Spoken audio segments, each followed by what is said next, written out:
جو احتلام یا جماع کی وجہ سے پیدا ہوتی، ناپاکی کی حالت۔ یاد رکھیے کہ ان مسائل کو پڑھتے ہوئے ہو سکتا ہے آپ بہت جھجکیں یا سنتے ہوئے بہت جھجک محسوس کریں۔ یہ قدرتی بات ہے، اللہ نے ہر ایک کے اندر ایک حیا رکھی ہے اور ان کو پڑھانا بھی ایک نہایت مشکل مرحلہ ہے۔ لیکن کیوں پڑھایا جائے، کیوں بتائی جائیں یہ باتیں؟ کیونکہ یہ انسانی زندگی سے متعلق ہے۔ دو صورتیں ہو سکتی ہیں، ایک تو یہ کہ یہ کڑوا گھونٹ پیا جائے اور ان باتوں کی حقیقت معلوم کر کے صحیح طرز عمل اختیار کیا جائے، طہارت کا وہ معیار جو اسلام نے قائم کیا اس پر پورا اترا جائے، کیونکہ اس کے بغیر ایمان مکمل نہیں۔ اور دوسرا یہ کہ ان باتوں کو کھولا نہ جائے، وضاحت نہ کی جائے، بتایا نہ جائے اور شرم و حیا کا نام لے کر ان سب مسائل کو دبایا جائے۔ 2-4 روز پہلے کسی نے مجھے بتایا ہائیلی کوالیفائڈ لڑکی کے بارے میں کہ اس نے سوال کیا کسی درس دینے والی سے، اور سوال اس بات کے بارے میں تھا کہ وضو کن کن چیزوں سے ٹوٹتا ہے۔ جب اس کو بتایا گیا تو وہ بڑی حیران ہوئی کہ کیا اس سے وضو ٹوٹ جاتا ہے، اور وہ حالت بالکل ایک نارمل حالت ہے جس کا وہ ذکر تھا۔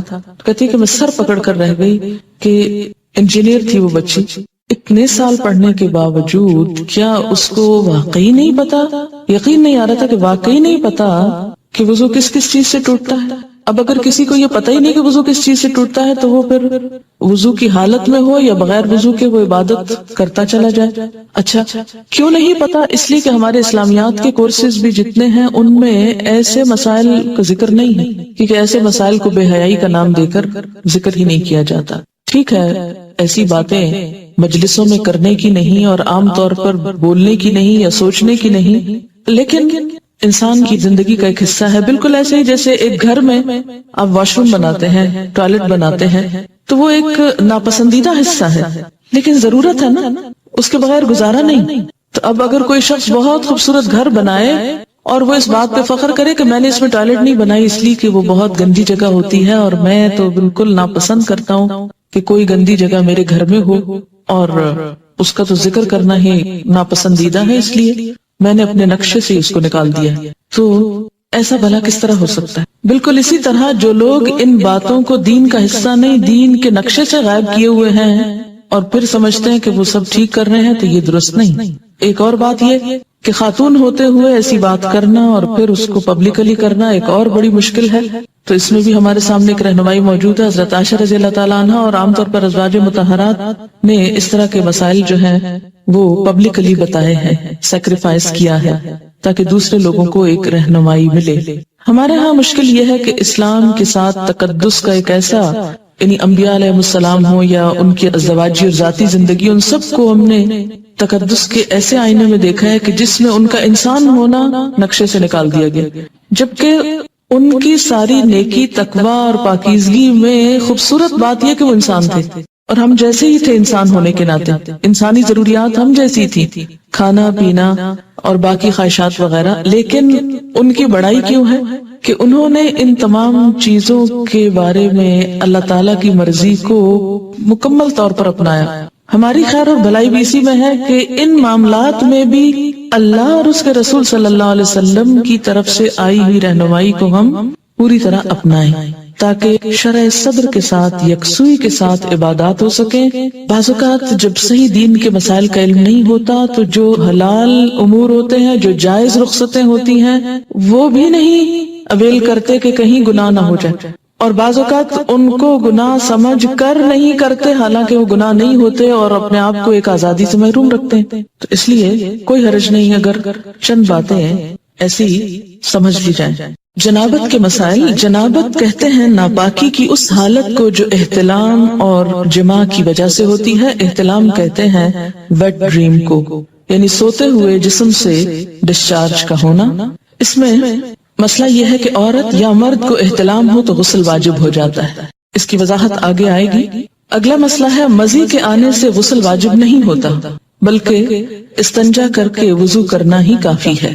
عن علی رضی اللہ عنہ قال كنت رجلا مذاء فكنت استحيي ان اسأل النبي صلی اللہ علیہ وسلم لمكان ابنته فامرت المقداد بن الاسود رضی اللہ عنہ فسأله فقال يغسل ذكره ويتوضأ، رواہ مسلم۔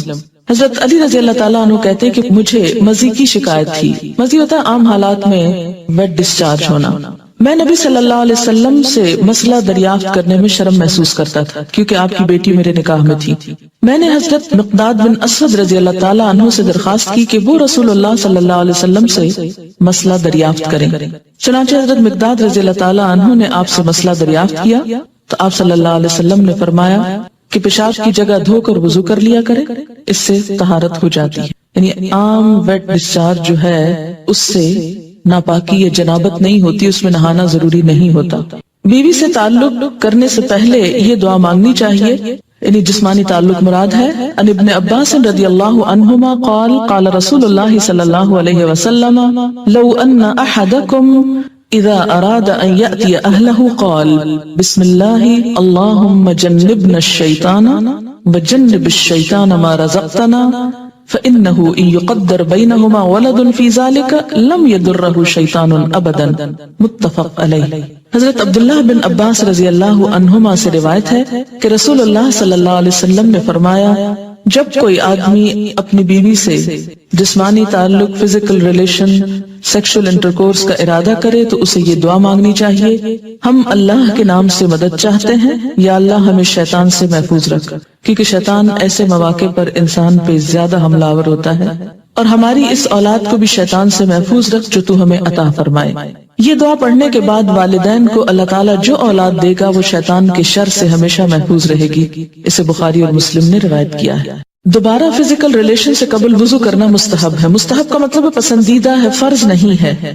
عن ابی سعید الخدری رضی اللہ عنہ قال قال رسول اللہ صلی اللہ علیہ وسلم اذا اتى احدکم اہلہ ثم اراد ان یعود فلیتوضأ، رواہ مسلم۔ حضرت ابو سعید خدری رضی اللہ تعالیٰ عنہ کہتے ہیں کہ رسول اللہ صلی اللہ علیہ وسلم نے فرمایا جب کوئی آدمی اپنی بیوی سے تعلق قائم کرے پھر دوبارہ کرنا چاہے تو پہلے وضو کرے، یعنی ایک دفعہ کے تعلق کے بعد ضروری نہیں کہ نہایا جائے، اگر اس کے کچھ عرصے بعد دوبارہ تعلق کی ضرورت ہو، مثلا یعنی ایک رات ہو سکتی ہے۔ اس کا مطلب یہ ہے کہ نہانا ضروری ہے کس کے لیے؟ نماز کے لیے، عبادت کے لیے، قرآن پڑھنے کے لیے۔ لیکن اگر انسان ناپاکی کی حالت میں ہے ابھی اور دوبارہ ایک شخص بیوی کے ساتھ تعلق قائم کرنا چاہتا ہے تو ضروری نہیں کہ نہانے کے بعد پھر کرے۔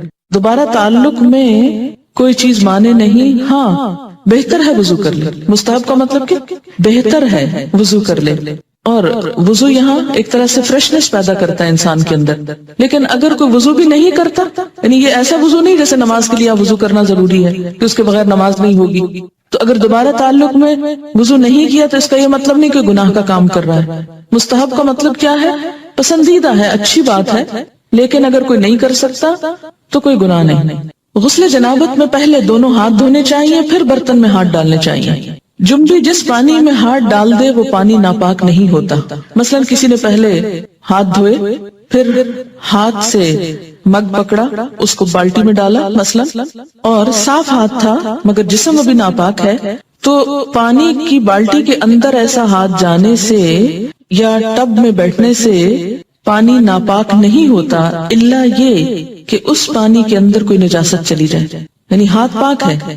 اگر ایسے میں کوئی شخص پانی پینا چاہتا ہے اور اس نے گلاس کو ہاتھ لگا دیا اور پانی پی لیا تو کوئی بات نہیں، کیونکہ ہمارے ہاتھ عام طور پہ کانسیپٹ یہ پایا جاتا ہے کہ انسان اتنا ناپاک ہوتا ہے کہ زمین پر قدم بھی نہیں رکھ سکتا اور کسی چیز کو چھو نہیں سکتا اور سب کچھ حرام ہو جاتا ہے، کچھ بھی حرام نہیں ہوتا۔ اس کا یہ مطلب بھی نہیں کہ انسان ناپاک پھرتا رہے، سارا بازار گھوم کر آ جائے ناپاکی میں، یہ بھی مقصد نہیں ہے۔ مومن ناپاک رہنا پسند نہیں کرتا، لیکن ضروری نہیں ہے کہ اس حالت میں آپ کسی چیز کو ہاتھ نہیں لگا سکتے۔ مثلا پانی پیتے وقت آپ کا ویسے ہاتھ صابن سے دھویا ہوا تھا، صاف تھا، پاک تھا، مگر جسمانی طور پہ آپ ناپاک ہیں۔ مثال کے طور پر اگر پانی کے اندر کوئی چیز اچانک چلی جاتی ہے اور آپ ایک انگلی کے ساتھ اس کو ہٹانا چاہتے ہیں اور اس کے بعد اس پانی کو پینا چاہتے ہیں، پی سکتے ہیں۔ یعنی ناپاک جسم پر جب تک نجاست نہ ہو تو صاف ہاتھ یا جسم کا کوئی حصہ پانی میں چلا جائے، اس پانی سے غسل بھی کیا جا سکتا ہے، یا اگر وہ صاف ہے اس کو کسی بھی کام میں استعمال کیا جا سکتا ہے، اس سے کپڑے دھوئے جا سکتے ہیں یا کوئی اور کام۔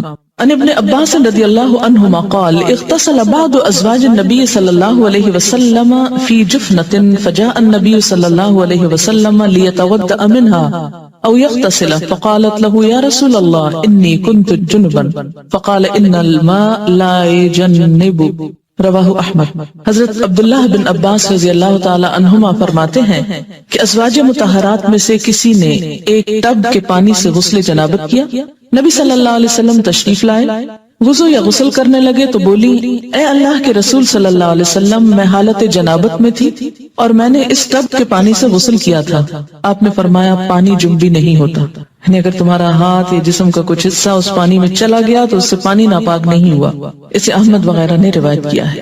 حالت جنابت میں کسی سے مصافحہ کرنا، سلام دعا کرنا یا بات چیت کرنا جائز ہے۔ عن ابی ہریرہ رضی اللہ عنہ ان النبی صلی اللہ علیہ وسلم لقیہ فی بعد طریق المدینہ وهو جنب فانخنست منہ فذهب فاغتسل ثم جاء فقال این كنت یا ابا ہریرہ قال كنت جنبا فکرہت ان اجالسک وانا علی غیر طہارۃ قال سبحان اللہ ان المؤمن لا ينجس رواہ البخاری۔ حضرت ابو ہریرہ رضی اللہ تعالی عنہ کہتے ہیں کہ مدینہ کی کسی گلی میں ان کی نبی صلی اللہ علیہ وسلم سے ملاقات ہوئی۔ اس وقت حضرت ابو ہریرہ جنبی تھے، چنانچہ وہ وہاں سے کھسک گئے، جا کر غسل کیا، پھر خدمت اقدس میں حاضر ہوئے۔ آپ نے پوچھا، ابو ہریرہ تم کہاں چلے گئے تھے؟ حضرت ابو ہریرہ نے عرض کیا، میں حالت جنابت میں تھا، لہٰذا میں نے آپ کے پاس اس حالت میں بیٹھنا اچھا نہ سمجھا۔ آپ نے فرمایا سبحان اللہ، مومن کسی بھی حالت میں ناپاک نہیں ہوتا۔ اسے بخاری نے روایت کیا ہے۔ یعنی اگر ایسی حالت میں مثلا کوئی مہمان آ گیا ہے یا بچہ رو رہا ہے یا کوئی اور ایسا دنیا کا ضروری کام پڑ جاتا ہے انسان کو، کوئی ٹیلی فون آ جاتا ہے، بات کرنی پڑ جاتی ہے، تو کسی بھی کام میں حالت جنابت مانے نہیں۔ حالت جنابت مانے ہے کس میں؟ عبادات میں۔ لیکن یاد رکھیے اس کا مطلب نہیں کہ انسان ناپاکی میں ہی گھومتا پھرتا رہے بے وجہ، جلد از جلد پاک ہو، لیکن یہ سمجھنا کہ نہیں میں اچھوت ہو گیا، اب کسی کے سامنے نہیں جا سکتا یا کسی سے بات نہیں کر سکتا، تو ایسی بات نہیں ہے۔ حالت جنابت میں کھانے پینے کے لیے ہاتھ دھونا کافی ہے، البتہ وضو کرنا افضل ہے۔ عن عائشہ رضی اللہ عنہا ان النبی صلی اللہ علیہ وسلم کان اذا اراد ان یأکل وهو جنب غسل یدیہ رواہ ابن ماجہ۔ حضرت عائشہ رضی اللہ تعالی عنہا کہتی ہیں کہ رسول اللہ صلی اللہ علیہ وسلم حالت جنابت میں کوئی چیز کھانا چاہتے تو پہلے اپنے ہاتھ دھو لیتے۔ اسے ابن ماجہ نے روایت کیا، یعنی حالت جنابت میں کھا سکتے ہیں، اور خاص طور پر جیسے رمضان کا مہینہ ہے، یعنی رمضان میں اگر کوئی شخص حالت جنابت میں اٹھتا ہے، سحری کا وقت ہے، سحری کھا سکتا ہے اور کھانے کے بعد نماز سے پہلے نہا سکتا ہے۔ یعنی حالت جنابت میں اگر روزے کا کچھ حصہ شامل ہو گیا صبح کے وقت کو کوئی حرج نہیں، اللہ یہ کہ نماز تو نہیں چھوڑی جا سکتی، وہ تو پڑھی جائے گی۔ کتنی دیر لگے گی؟ آدھا گھنٹہ، گھنٹہ، کیونکہ اس کے بعد تو سورج بھی نکل آئے گا، اگر نہیں نہائے تو نماز جائے گی۔ تو ایسا روزہ کیا روزہ جس میں نماز ہی نہ پڑھی گئی۔ ان عائشہ رضی اللہ عنہا قالت کان رسول اللہ صلی اللہ علیہ وسلم اذا کان جنبا فاراد ان یأکل او ینام تودع وضوءه للصلاة رواہ مسلم۔ حضرت عائشہ رضی اللہ تعالی عنہا فرماتی ہیں کہ رسول اللہ صلی اللہ علیہ وسلم حالت جنابت میں کھانا یا سونا چاہتے تو پہلے نماز کی طرح وضو کر لیتے۔ اسے مسلم نے روایت کیا، اور یہ وضو فرض میں نہیں ہے، واجب میں نہیں ہے، یہ مستحب میں ہے۔ یعنی ایک اچھی فیلنگ کے لیے نہانے میں ٹائم لگتا ہے تو کوئی بھی کام کرنے سے پہلے وضو کر لیا جائے۔ جنبی مسجد سے گزر سکتا ہے لیکن ٹھہر نہیں سکتا۔ حالت جنابت میں اگر کسی کو مسجد سے گزرنا پڑ رہا ہے، مثلاً اس کا گھر ہے مسجد کے اوپر اور رستہ ایسا ہے کہ صحن سے گزر کے اوپر چڑھتا ہے، تو ایسی صورت میں گزرنا جائز ہے، لیکن وہاں بیٹھ جانا یا دن گزارنا یہ درست نہیں۔ ان جابر رضی اللہ عنہ قال کان احدنا یمر فی المسجد جنبا مجتازا رواہ سعید بن منصور۔ حضرت جابر رضی اللہ تعالی عنہ فرماتے ہیں کہ ہم حالت جنابت میں مسجد سے گزر جایا کرتے تھے۔ اسے سعید بن منصور نے روایت کیا ہے۔ حالت جنابت میں زبانی اللہ کا ذکر کرنا جائز ہے۔ مثلاً انسان صبح اٹھا ہے تو اٹھ کے دعا جو پڑھی جاتی ہے الحمدللہ الذی احیانا بعد ما اماتنا والیہ النشور پڑھ سکتا ہے۔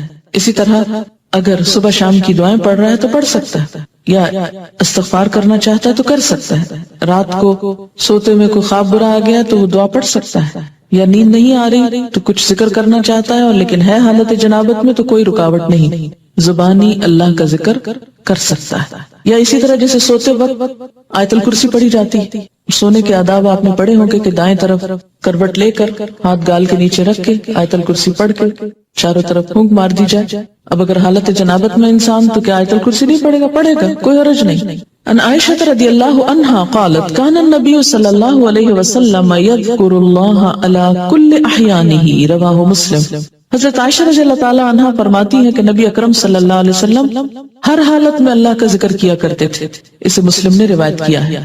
جنبی کو قرآن پاک پڑھنا یا پڑھانا منع ہے، یعنی یہ نہیں کہ آپ حالت جنابت میں ہیں اور آپ کہیں جی کھانے کی اجازت ہے، پکانے کی اجازت ہے، سلام دعا کی اجازت ہے، چلو تلاوت شروع کر دیتے ہیں یا تعلیم شروع کر دیتے ہیں، نہیں، اس کی اجازت نہیں ہے۔ پاک آدمی وضو کے بغیر قرآن مجید پڑھ سکتا ہے، یعنی وضو نہیں ہے لیکن ویسے قرآن کی تلاوت آپ کر رہے ہیں تو ٹیکسٹ کو ہاتھ نہیں لگائیے اور پڑھتے جائیے، کیونکہ بعض لوگوں کو ایسی بیماری بھی ہوتی ہے کہ ان کا وضو زیادہ دیر تک باقی نہیں رہتا، ایسے میں لوگ قرآن، ذکر، عبادت سب چھوڑ کے بیٹھ جاتے ہیں، فارغ نہیں۔ وضو نماز کے لیے شرط ہے، طواف کے لیے شرط ہے، اگر صرف قرآن کی تلاوت کرنا مقصود ہے یا تعلیم دینا تو کوئی حرج نہیں۔ ان علی رضی اللہ عنہ قال كان النبي صلی اللہ علیہ وسلم يقرئنا القرآن على كل حال ما لم يكن جنبا رواہ الترمذی۔ حضرت علی رضی اللہ تعالیٰ عنہ فرماتے ہیں کہ نبی اکرم صلی اللہ علیہ وسلم حالت جنابت کے علاوہ ہر حال میں ہمیں قرآن مجید پڑھایا کرتے تھے، یعنی وضو کے بغیر بھی، مراد اس سے یہ، اسے ترمذی نے روایت کیا ہے۔ حالت جنابت کو بڑی ناپاکی کہتے ہیں، عام طور پہ فقہ کی کتابوں میں حدث اکبر لکھا ہوتا ہے، حدث اصغر چھوٹی ناپاکی ہوتی ہے جو جنابت کے علاوہ عام طور پر وضو ٹوٹنے کے اسباب کی وجہ سے ہوتی ہے۔ جنبی سونے سے قبل غسل نہ کر سکے تو اسے وضو کر لینا چاہیے۔ ان عائشہ رضی اللہ عنہا قالت كان النبي صلی اللہ علیہ وسلم اذا اراد ان ينام وهو جنب غسل فرجه وتوضا للصلاة رواہ البخاری۔ حضرت عائشہ رضی اللہ تعالیٰ عنہا سے روایت ہے کہ نبی اکرم صلی اللہ علیہ وسلم جب حالت جنابت میں سونے کا ارادہ فرماتے تو اپنی شرمگاہ دھو کر نماز کی طرح وضو فرما لیتے، یہ مستحب ہے ایسا کرنا، اسے بخاری نے روایت کیا ہے۔ جنبی کے لیے وضو کر کے سونا افضل ہے لیکن نہ کرنے کی رخصت ہے۔ عن ابن عمر رضی اللہ عنہما ان عمر استفتى النبي صلی اللہ علیہ وسلم فقال هل ينام احدكم وهو جنب قال نعم ليتوضأ ثم لينم حتى يغتسل اذا شاء رواہ مسلم۔ حضرت عبداللہ بن عمر رضی اللہ تعالیٰ عنہما سے روایت ہے کہ حضرت عمر رضی اللہ تعالیٰ عنہ نے نبی اکرم صلی اللہ علیہ وسلم سے مسئلہ پوچھا، کیا جنبی غسل کیے بغیر سو سکتا ہے؟ آپ نے ارشاد فرمایا ہاں، وضو کر لے اور سو جائے، پھر جب چاہے اٹھ کر غسل کر لے، اسے مسلم نے روایت کیا ہے۔ عن عائشہ رضی اللہ عنہا قالت كان رسول اللہ صلی اللہ علیہ وسلم يجنب ثم ينام ولا يمس ماء حتى يقوم بعد ذلك فيغتسل رواہ ابن ماجہ۔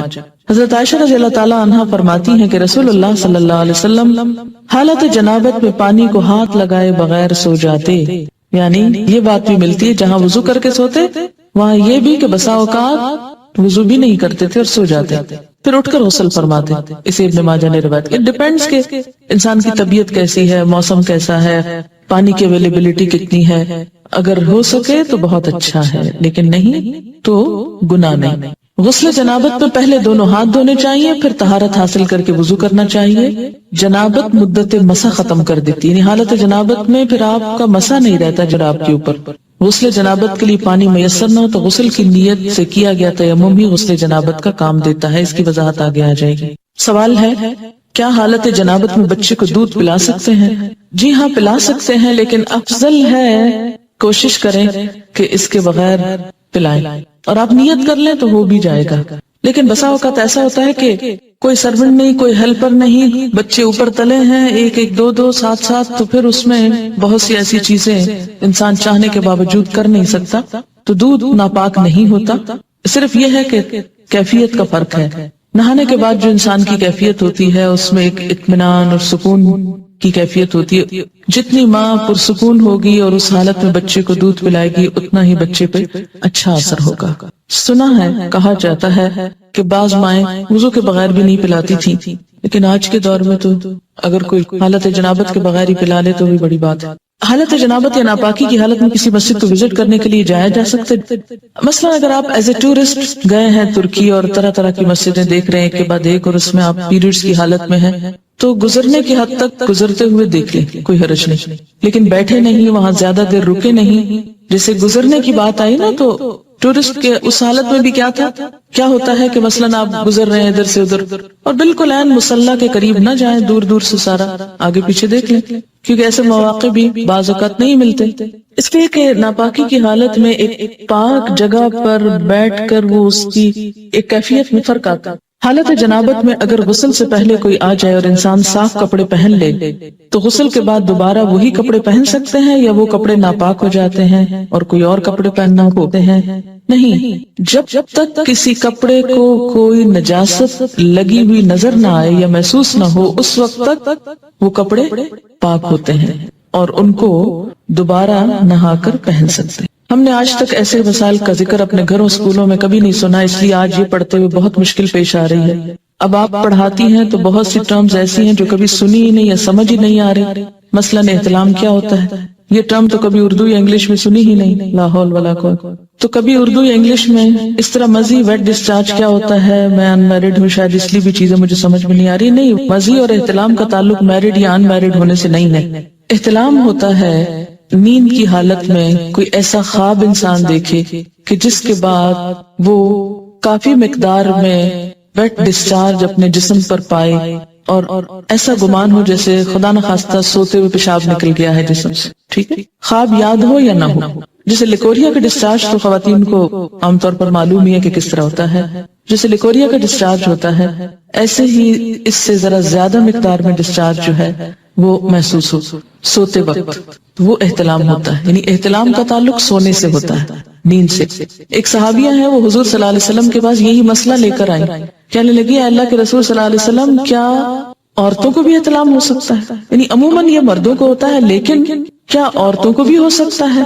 تو اس پر آپ نے فرمایا کہ ہاں ہو سکتا ہے، کیونکہ بچہ عورت کے مشابہ بھی تو ہوتا ہے، عورت سے بھی تو بچے کی شباہت ہوتی ہے. ٹھیک ہے، تو سیکشل انٹرکورس کے بغیر اگر نیند کی حالت میں کوئی خواب دیکھنے یا نہ دیکھنے پر ایسا پانی انسان دیکھے کہ جو زیادہ مقدار میں ہو، عام نارمل روٹین میں جیسے لیکوریا وغیرہ تھوڑا بہت سپاٹنگ ہو گئی، وہ نہیں، زیادہ مقدار میں، اس کو احتلام کہتے ہیں. اس سے انسان ناپاک ہو جاتا ہے. اور بعض اوقات ہو سکتا ہے کہ کسی خاتون کو کبھی بھی ایسی کیفیت نہ ہوئی ہو. بسا اوقات جسمانی کیفیت، آب و ہوا، کئی چیزیں انسان کے مزاج میں اثر ڈالتی ہیں. تو بعض لوگوں کو ایسی تکلیف ہو سکتی ہے. اگر کسی کے ساتھ ایسا نہیں ہوا تو پریشان نہ ہو کہ میں تو شاید اب نارمل انسان ہوں. نہیں، اٹ ڈیپینڈس. اور اگر کسی کے ساتھ ایسی کوئی کیفیت ہو جائے تو وہ یہ نہ سمجھے کہ میں کوئی بہت برا انسان ہوں. ایکچولی ہوتا یہ کہ ہمارا بیہیویئر کیا ہے اور ہم ان چیزوں کو کس انداز سے پیش کر رہے ہیں. اگر آپ اس کو فطری چیز سمجھے تو آپ کو کچھ بھی اس میں نہیں فیل ہوگا.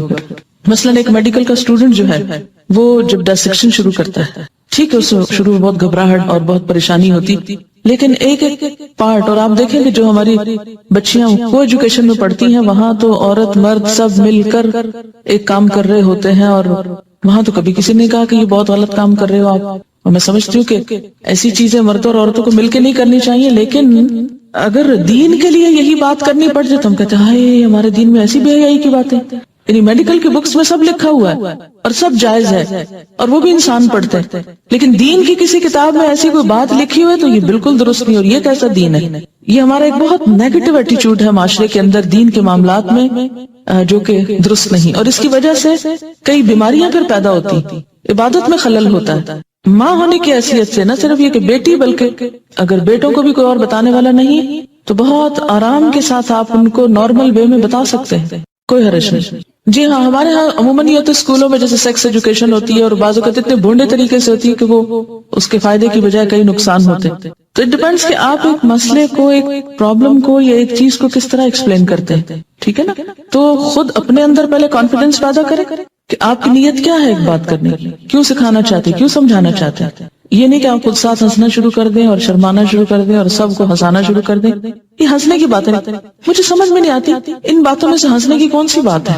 کسی مومن کا یہ مزاج ہی نہیں ہو سکتا کہ وہ ایسی باتوں میں نمبر ایک دلچسپی لے، یا ایسی باتیں مجلسوں میں عام طور پر بلا ضروری ڈسکس کی جائیں یا ان کی نام زبان پر لائے جائیں. نہیں ہونا چاہیے. لیکن علم کی حد تک عمل کے لیے ان کا ذکر بھی ضروری ہے کیونکہ یہ انسانی زندگی سے متعلق چیزیں.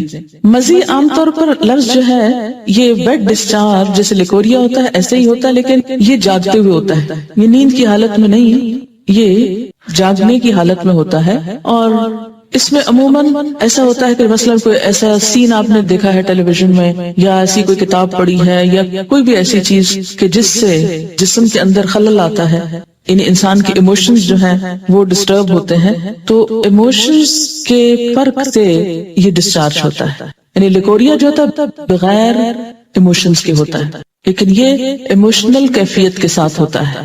ایموشنل کیفیت کے ساتھ جو بیڈ ڈسچارج ہوتا ہے اس سے استنجا بھی لازم ہے اور وضو بھی لازم ہے، لیکن نہانا لازم نہیں.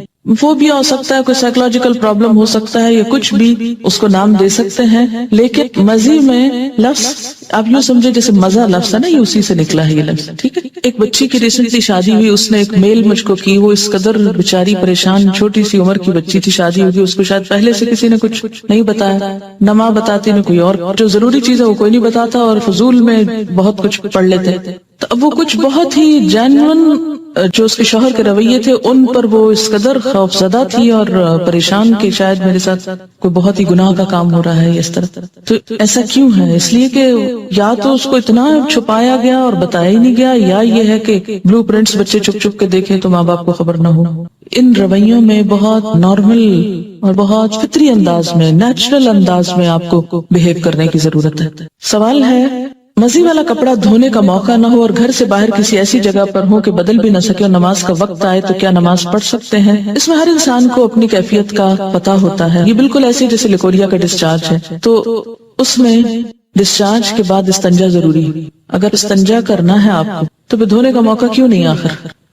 اور آگے آپ انشاءاللہ ڈیٹیل پڑھیں گے کہ بعض اس طرح کے سپاٹس جو ہے وہ صرف کھرچنے کریدنے سے ہی، یعنی ان کو اگر رب کر دیا جائے اور جھاڑ دیا جائے تو وہ صاف ہو جاتے ہیں. کیا جنابت کی حالت میں کھانا تیار کیا جا سکتا ہے؟ جی بالکل کیا جا سکتا ہے. ایسا ہے کہ اگر آپ اپنے بچوں کو کوئی چیز بول کے نہیں ایکسپلین کر سکتے کہ جھجک آتی ہے اور بڑے ہو گئے ہیں، یہ کچھ لکھ کر دیجئے. جاگتے ہوئے اگر کچھ خیالات کے بعد اگر کم ڈسچارج، بات یہ ہے کہ کم ہو یا زیادہ ہو، جو ڈسچارج ہے اس کے لیے استنجا اور وضو دونوں ضروری ہے. ایک لڑکی کی ماں نہ تھی، چچی اور کچھ آنٹیز رہتی تھی. جب اس بیچاری کو پیریڈز ہوئے تو اس نے بھائیوں کو بتایا، کیونکہ بھائیوں سے چھوٹی تھی. وہ بھائی پریشان ہو گئے، ڈاکٹر کے پاس لے جانے لگے. تو لڑکی کے والد جب گھر آئے تو انہوں نے چچی سے کہا اور اس طرح. تو وہ انہیں بعض اوقات ایسی چیزیں پھر بہت امبیرسمنٹ کا سبب بن جاتی ہیں نا، کہ جب بچوں کو آپ ماں نہیں بتا رہی جو ان کی سب سے بڑھ کر خیر خواہ ہے، تو پھر وہ کیا کرتی ہیں، سہیلیوں سے پوچھتی ہیں، اوروں سے پوچھتی ہیں، ادھر ادھر سے کوئی ان پہ ہنستا ہے، کوئی مذاق اڑاتا، اور یہ ساری زندگی چیزیں خوف کی چیزیں بن کے رہ جاتی ہیں. بات یہ ہے کہ کم ہو یا زیادہ ہو، جو ڈسچارج ہے اس کے لیے استنجا اور وضو دونوں ضروری ہے. ایک لڑکی کی ماں نہ تھی، چچی اور کچھ آنٹیز رہتی تھی. جب اس بیچاری کو پیریڈز ہوئے تو اس نے بھائیوں کو بتایا، کیونکہ بھائیوں سے چھوٹی تھی. وہ بھائی پریشان ہو گئے، ڈاکٹر کے پاس لے جانے لگے. تو لڑکی کے والد جب گھر آئے تو انہوں نے چچی سے کہا اور اس طرح. تو وہ انہیں بعض اوقات ایسی چیزیں پھر بہت امبیرسمنٹ کا سبب بن جاتی ہیں نا، کہ جب بچوں کو آپ ماں نہیں بتا رہی جو ان کی سب سے بڑھ کر خیر خواہ ہے، تو پھر وہ کیا کرتی ہیں، سہیلیوں سے پوچھتی ہیں، اوروں سے پوچھتی ہیں، ادھر ادھر سے کوئی ان پہ ہنستا ہے، کوئی مذاق اڑاتا، اور یہ ساری زندگی چیزیں خوف کی چیزیں بن کے رہ جاتی ہیں. تو اس سے بہتر ہے کہ وہ اوروں سے جا کے پوچھیں، کیوں نہ آپ ان کو بتائیں خود. بیڈ ڈسچارج میں کیا کپڑے چینج کرنا یا دھونا ضروری ہے؟ اگر آپ کہیں باہر ہوں یا آپ کو فیل ہی نہ ہو، دیکھیے کہ اس کیفیت کا تعلق ہی فیلنگ کے ساتھ ہے. اگر فیلنگ ہی نہیں ہے تو جسٹ نارمل بات ہے. یعنی بعض لوگ اسٹرانگ ہوتے ہیں اور ان کو چھوٹی چھوٹی باتوں پہ فیلنگ نہیں آتی ایسی، تو ان کو پریشان ہونے کی ضرورت نہیں. تو پھر کیا بغیر وضو کے نماز پڑھ لیں؟ جی ہاں. جو فیلنگ ہی نہیں ہے تو پھر وضو کی ضرورت ہی نہیں، پھر نماز بھی پڑھ سکتے ہیں. ٹین ایجر لڑکوں کو اگر احتلام ہو تو نہانا واجب ہے. جی ہاں، یہی تو اب تک رونا رویا گیا ہے کہ اس سے غسل واجب ہو جاتا ہے، لازم ہو جاتا ہے، نماز نہیں ہوتی ہے. لیکن کتنے ہمارے ٹین ایجرز کو پتا ہے؟ یہ بھی دیکھ لیجئے. کیا احتلام سوئے بغیر بالکل نہیں ہو سکتا؟ نہیں. احتلام نیند کے ساتھ اس کا تعلق ہے، چاہے خواب دیکھا جائے یا نہ. بیوی سے تعلق کرنے سے پہلے یہ دعا مانگنی چاہیے، یعنی جسمانی تعلق مراد ہے. ان ابن عباس رضی اللہ عنہما قال قال رسول اللہ صلی اللہ علیہ وسلم لو ان احدکم اذا اراد ان یأتی اہلہ قال بسم اللہ اللہم جنبنا الشیطان وجنب الشیطان ما رزقتنا فإنه إن يقدر بينهما ولد في ذلك لم يضره شيطان أبدا. متفق علیہ. حضرت عبداللہ بن عباس رضی اللہ عنہما سے روایت ہے کہ رسول اللہ صلی اللہ علیہ وسلم نے فرمایا جب کوئی آدمی اپنی بیوی سے جسمانی تعلق فزیکل ریلیشن سیکشل انٹرکورس کا ارادہ کرے تو اسے یہ دعا مانگنی چاہیے ہم اللہ کے نام سے مدد چاہتے ہیں یا اللہ ہمیں شیطان سے محفوظ رکھ، کیونکہ شیطان ایسے مواقع پر انسان پہ زیادہ حملہ آور ہوتا ہے، اور ہماری اس اولاد کو بھی شیطان سے محفوظ رکھ جو تو ہمیں عطا فرمائے. یہ دعا پڑھنے کے بعد والدین کو اللہ تعالیٰ جو اولاد دے گا وہ شیطان کے شر سے ہمیشہ محفوظ رہے گی. اسے بخاری اور مسلم نے روایت کیا ہے. دوبارہ فزیکل ریلیشن سے قبل وضو کرنا مستحب ہے. مستحب کا مطلب ہے پسندیدہ ہے، فرض نہیں ہے.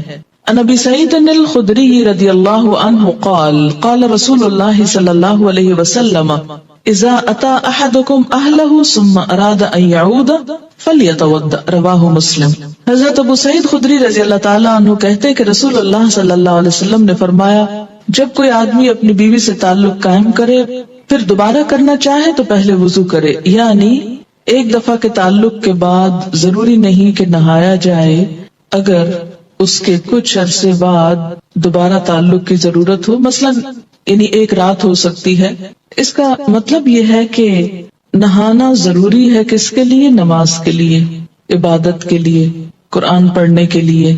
لیکن اگر انسان ناپاکی کی حالت میں ہے ابھی اور دوبارہ ایک شخص بیوی کے ساتھ تعلق قائم کرنا چاہتا ہے تو ضروری نہیں کہ نہانے کے بعد پھر کرے.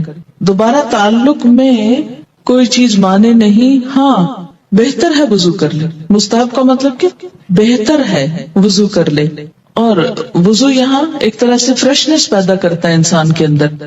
لیکن اگر کوئی وضو بھی نہیں کرتا، یعنی یہ ایسا وضو نہیں جیسے نماز کے لیے وضو کرنا ضروری ہے کہ اس کے بغیر نماز نہیں ہوگی، تو اگر دوبارہ تعلق میں وضو نہیں کیا تو اس کا یہ مطلب نہیں کہ گناہ کا کام کر رہا ہے. مستحب کا مطلب کیا ہے؟ پسندیدہ ہے، اچھی بات ہے، لیکن اگر کوئی نہیں کر سکتا تو کوئی گناہ نہیں. غسل جنابت میں پہلے دونوں ہاتھ دھونے چاہیے، پھر برتن میں ہاتھ ڈالنے چاہیے. جنبی جس پانی میں ہاتھ ڈال دے وہ پانی ناپاک نہیں ہوتا. مثلا کسی نے پہلے ہاتھ دھوئے پھر ہاتھ سے مگ پکڑا، اس کو بالٹی میں ڈالا مثلا، اور صاف ہاتھ تھا مگر جسم ابھی ناپاک ہے، تو پانی کی بالٹی کے اندر ایسا ہاتھ جانے سے یا ٹب میں بیٹھنے سے پانی ناپاک نہیں ہوتا، الا یہ کہ اس پانی کے اندر کوئی نجاست چلی جائے، یعنی ہاتھ پاک ہے. اگر ایسے میں کوئی شخص پانی پینا چاہتا ہے اور اس نے گلاس کو ہاتھ لگا دیا اور پانی پی لیا تو کوئی بات نہیں، کیونکہ ہمارے ہاں تو عام طور پہ کانسیپٹ یہ پایا جاتا ہے کہ انسان اتنا ناپاک ہوتا ہے کہ زمین پر قدم بھی نہیں رکھ سکتا اور کسی چیز کو چھو نہیں سکتا اور سب کچھ حرام ہو جاتا ہے. کچھ بھی حرام نہیں ہوتا. اس کا یہ مطلب بھی نہیں کہ انسان ناپاک پھرتا رہے، سارا بازار گھوم کر آ جائے ناپاکی میں، یہ بھی مقصد نہیں ہے. مومن ناپاک رہنا پسند نہیں کرتا، لیکن ضروری نہیں ہے کہ اس حالت میں آپ کسی چیز کو ہاتھ نہیں لگا سکتے. مثلا پانی پیتے وقت آپ کا ویسے ہاتھ صابن سے دھویا ہوا تھا، صاف تھا، پاک تھا، مگر جسمانی طور پہ آپ ناپاک ہیں. مثال کے طور پر اگر پانی کے اندر کوئی چیز اچانک چلی جاتی ہے اور آپ ایک انگلی کے ساتھ اس کو ہٹانا چاہتے ہیں اور اس کے بعد اس پانی کو پینا چاہتے ہیں، پی سکتے ہیں. یعنی ناپاک جسم پر جب تک نجاست نہ ہو تو صاف ہاتھ یا جسم کا کوئی حصہ پانی میں چلا جائے، اس پانی سے غسل بھی کیا جا سکتا ہے، یا اگر وہ صاف ہے اس کو کسی بھی کام میں استعمال کیا جا سکتا ہے، اس سے کپڑے دھوئے جا سکتے ہیں یا کوئی اور کام. ان ابن عباس رضی اللہ عنہما قال اغتسل بعض ازواج النبی صلی اللہ علیہ وسلم فی جفنۃ فجاء النبی صلی اللہ علیہ وسلم لیتودأ منها او یغتسل فقالت له یا رسول اللہ انی کنت جنبا فقال ان الماء لا يجنب رواہ احمد. حضرت عبداللہ بن عباس رضی اللہ تعالی عنہما فرماتے ہیں کہ ازواج مطہرات میں سے کسی نے ایک ٹب کے پانی سے غسل جنابت کیا. نبی صلی اللہ علیہ وسلم تشریف لائے، وضو یا غسل کرنے لگے تو بولی، اے اللہ کے رسول صلی اللہ علیہ وسلم، میں حالت جنابت میں تھی اور میں نے اس ٹب کے پانی سے غسل کیا تھا. آپ نے فرمایا، پانی جنبی نہیں ہوتا، یعنی اگر تمہارا ہاتھ یا جسم کا کچھ حصہ اس پانی میں چلا گیا تو اس سے پانی ناپاک نہیں ہوا. اسے احمد وغیرہ نے روایت کیا ہے. حالت جنابت میں کسی سے مصافحہ کرنا، سلام دعا کرنا یا بات چیت کرنا جائز ہے. عن ابی ہریرہ رضی اللہ عنہ ان النبی صلی اللہ علیہ وسلم لقیہ فی بعض طریق المدینہ وہو جنب فانخنست منہ فذهب فاغتسل ثم جاء فقال این کنت یا ابا ہریرہ قال كنت جنبا فکرہت ان اجالسک وانا علی غیر طہارۃ قال سبحان اللہ ان المؤمن لا ينجس رواہ البخاری. حضرت ابو ہریرہ رضی اللہ تعالی عنہ کہتے ہیں کہ مدینہ کے کسی گلی میں ان کی نبی صلی اللہ علیہ وسلم سے ملاقات ہوئی. اس وقت حضرت ابو ہریرہ جنبی تھے، چنانچہ وہ وہاں سے کھسک گئے، جا کر غسل کیا، پھر خدمت اقدس میں حاضر ہوئے. آپ نے پوچھا، ابو ہریرہ تم کہاں چلے گئے تھے؟ حضرت ابو ہریرہ نے عرض کیا، میں حالت جنابت میں تھا، لہٰذا میں نے آپ کے پاس اس حالت میں بیٹھنا اچھا نہ سمجھا. آپ نے فرمایا، سبحان اللہ، مومن کسی بھی حالت میں ناپاک نہیں ہوتا. اسے بخاری نے روایت کیا ہے. یعنی اگر ایسی حالت میں مثلا کوئی مہمان آ گیا ہے یا بچہ رو رہا ہے یا کوئی اور ایسا دنیا کا ضروری کام پڑ جاتا ہے، انسان کو کوئی ٹیلی فون آ جاتا ہے، بات کرنی پڑ جاتی ہے، تو کسی بھی کام میں حالت جنابت مانے نہیں. حالت جنابت مانے ہے کس میں؟ عبادات میں. لیکن یاد رکھیے، اس کا یہ مطلب نہیں کہ انسان ناپاکی میں ہی گھومتا پھرتا رہے بے وجہ، جلد از جلد پاک ہو، لیکن یہ سمجھنا کہ نہیں میں اچھوت ہو گیا، اب کسی کے سامنے نہیں جا سکتا یا کسی سے بات نہیں کر سکتا، تو ایسی بات نہیں ہے. حالت جنابت میں کھانے پینے کے لیے ہاتھ دھونا کافی ہے، البتہ وضو کرنا افضل ہے. عن عائشہ رضی اللہ عنہا ان النبی صلی اللہ علیہ وسلم کان اذا اراد ان یأکل وهو جنب غسل یدیہ، رواہ ابن ماجہ. حضرت عائشہ رضی اللہ تعالی عنہا کہتی ہیں کہ رسول اللہ صلی اللہ علیہ وسلم حالت جنابت میں کوئی چیز کھانا چاہتے تو پہلے اپنے ہاتھ دھو لیتے. اسے ابن ماجہ نے روایت کیا. یعنی حالت جنابت میں کھا سکتے ہیں، اور خاص طور پر جیسے رمضان کا مہینہ ہے، یعنی رمضان میں اگر کوئی شخص حالت جنابت میں اٹھتا ہے، سحری کا وقت ہے، سحری کھا سکتا ہے اور کھانے کے بعد نماز سے پہلے نہا سکتا ہے. یعنی حالت جنابت میں اگر روزے کا کچھ حصہ شامل ہو گیا صبح کے وقت کو کوئی حرج نہیں، اللہ کہ نماز تو نہیں چھوڑی جا سکتی، وہ تو پڑھی جائے گی. کتنی دیر لگے گی؟ آدھا گھنٹہ، گھنٹہ، کیونکہ اس کے بعد تو سورج بھی نکل آئے گا اگر نہیں نہائے تو نماز جائے گی. تو ایسا روزہ کیا روزہ جس میں نماز ہی نہ پڑھی گئی. ان عائشہ رضی اللہ عنہا قالت کان رسول اللہ صلی اللہ علیہ وسلم اذا کان جنبا فاراد ان یأکل او ینام تودع وضوءه للصلاة، رواہ مسلم. حضرت عائشہ رضی اللہ تعالی عنہا فرماتی ہیں کہ رسول اللہ صلی اللہ علیہ وسلم حالت جنابت میں کھانا یا سونا چاہتے تو پہلے نماز کی طرح وضو کر لیتے. اسے مسلم نے روایت کیا. اور یہ وضو فرض میں نہیں ہے، واجب میں نہیں ہے، یہ مستحب میں ہے. یعنی ایک اچھی فیلنگ کے لیے نہانے میں ٹائم لگتا ہے تو کوئی بھی کام کرنے سے پہلے وضو کر لیا جائے. جنبی مسجد سے گزر سکتا ہے لیکن ٹھہر نہیں سکتا. حالت جنابت میں اگر کسی کو مسجد سے گزرنا پڑ رہا ہے، مثلاً اس کا گھر ہے مسجد کے اوپر اور رستہ ایسا ہے کہ صحن سے گزر کے اوپر چڑھتا ہے، تو ایسی صورت میں گزرنا جائز ہے، لیکن وہاں بیٹھ جانا یا دن گزارنا یہ درست نہیں. عن جابر رضی اللہ عنہ قال کان احدنا یمر فی المسجد جنبا مجتازا، رواہ سعید بن منصور. حضرت جابر رضی اللہ تعالی عنہ فرماتے ہیں کہ ہم حالت جنابت میں مسجد سے گزر جایا کرتے تھے. اسے سعید بن منصور نے روایت کیا ہے. حالت جنابت میں زبانی اللہ کا ذکر کرنا جائز ہے. مثلاً انسان صبح اٹھا ہے تو اٹھ کے دعا جو پڑھی جاتی ہے، الحمدللہ الذی احیانا بعد ما اماتنا والیہ النشور، پڑھ سکتا ہے. اسی طرح اگر صبح شام کی دعائیں پڑھ رہا ہے تو پڑھ سکتا ہے، یا استغفار کرنا چاہتا ہے تو کر سکتا ہے. رات کو سوتے میں کوئی خواب برا آ گیا تو وہ دعا پڑھ سکتا ہے، یا نیند نہیں آ رہی تو کچھ ذکر کرنا چاہتا ہے اور لیکن ہے حالت جنابت میں تو کوئی رکاوٹ نہیں. زبانی اللہ کا ذکر کر سکتا ہے. یا اسی طرح جیسے سوتے وقت آیت الکرسی پڑھی جاتی. سونے کے آداب آپ نے پڑھے ہوں کہ دائیں طرف کروٹ لے کر ہاتھ گال کے نیچے رکھ کے آیت الکرسی پڑھ کے چاروں طرف پھونک مار دی جائے. اب اگر حالت جنابت میں انسان تو کیا آیت الکرسی نہیں پڑھے گا؟ پڑھے گا، کوئی حرج نہیں.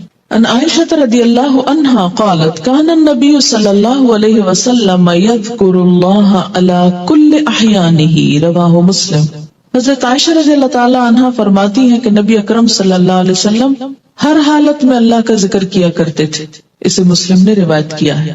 جنبی کو قرآن پاک پڑھنا یا پڑھانا منع ہے، یعنی یہ نہیں کہ آپ حالت جنابت میں ہیں اور آپ کہیں جی کھانے کی اجازت ہے، پکانے کی اجازت ہے، سلام دعا کی اجازت ہے، چلو تلاوت شروع کر دیتے ہیں یا تعلیم شروع کر دیتے ہیں. نہیں، اس کی اجازت نہیں ہے.